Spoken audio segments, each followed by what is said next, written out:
It's -5.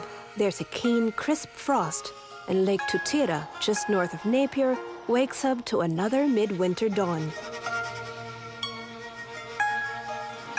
900 meters up above the lake, at Boundary Island Reserve, Ranger Kahori Nakagawa is fueling up for the cold.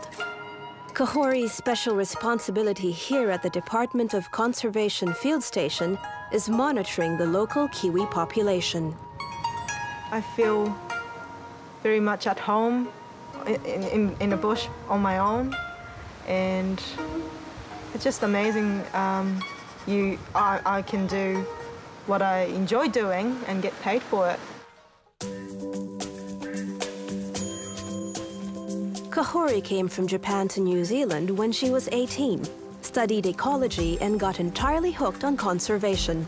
Her job today, locate a kiwi and renew its radio transmitting device. Kiwi's a New Zealand icon, and not many people get to work on such special wildlife.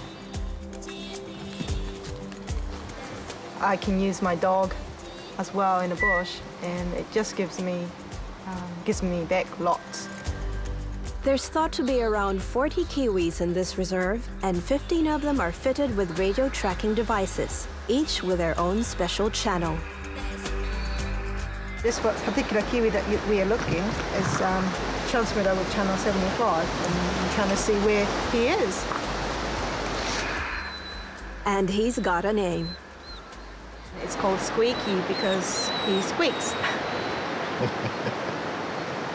We certainly haven't seen one like that. He just squeaks and very vocal. He could be anywhere in the reserve. He was somewhere in this area yesterday, so he shouldn't be too far away, but I'm not getting any signal. Hana! Come. The 700 hectares of Boundary Island DOC Reserve is quite special. It's what's called a mainland island. By using baits and traps, many hundreds of them, they're trying to reproduce the sort of success found on protected islands. This trap is designed to kill stoats, weasels, hedgehogs, and rats. The animal comes in, there's an entrance hole on either side of the trap, and there's another buffer so that we won't catch little kiwi chicks or other birds. When the weight of the animals sets off the trigger there, and bang, you get killed instantly.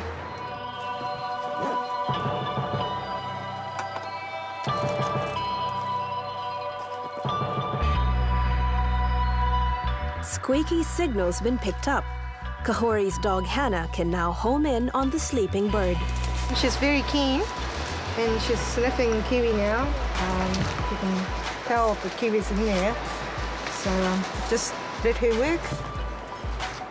Shouldn't be any further than 30 meters. Oh, I think she found it. Maybe not. Kiwis use many burrows, often returning to a favorite one.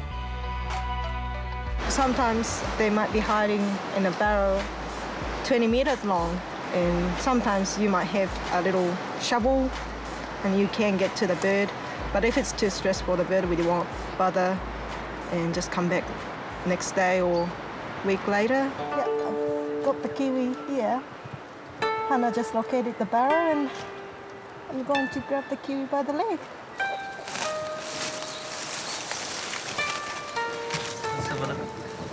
So this is Squeaky? Yes. Good morning. It's the male that incubates the eggs and looks after the chicks. So keeping track of a male like Squeaky is important. The Bank of New Zealand's Save the Kiwi campaign has helped fund much of this work. We've been receiving funding from them for the last 3 years, and it's been a great help. Since one of the transmitters, they cost $330 each, so it's a big cost for us. Males are not too bad, but females, because they're bigger and much tastier, they struggle sometimes and wiggles a lot. Recording data and interpreting the figures is a major part of the job. Yeah, research plays a major role in mainland Island, but research is what makes us mainland Island so different from any other restoration projects in the country. Monitoring the weta population provides clues as to how well the reserve is working. It's not targeting just kiwi or one single species. We are trying to recover the whole ecosystem, including insects, birds, vegetation. And by monitoring weta population, we can tell if the ecosystem is recovering or not. But despite the hundreds of traps, things sometimes inevitably go wrong. It's quite sad, but it happens occasionally, and I've been here for the last 5-6 years, and I guess it's part of my job, and I'm getting quite used to it. It's sad, but some others survive, so yeah.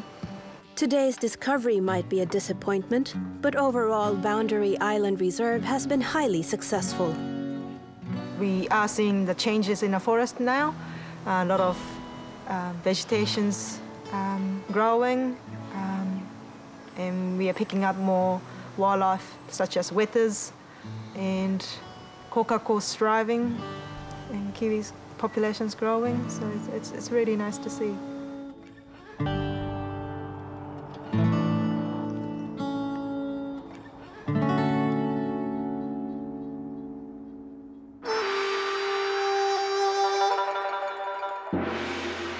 That's it from us this week on Asia Down Under. Thank you for joining us.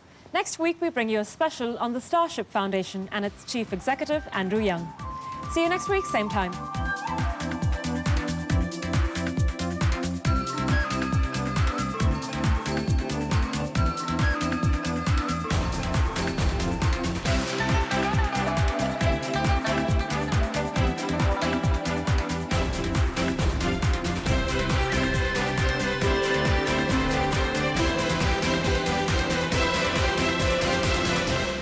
This programme was made with funding from New Zealand On Air.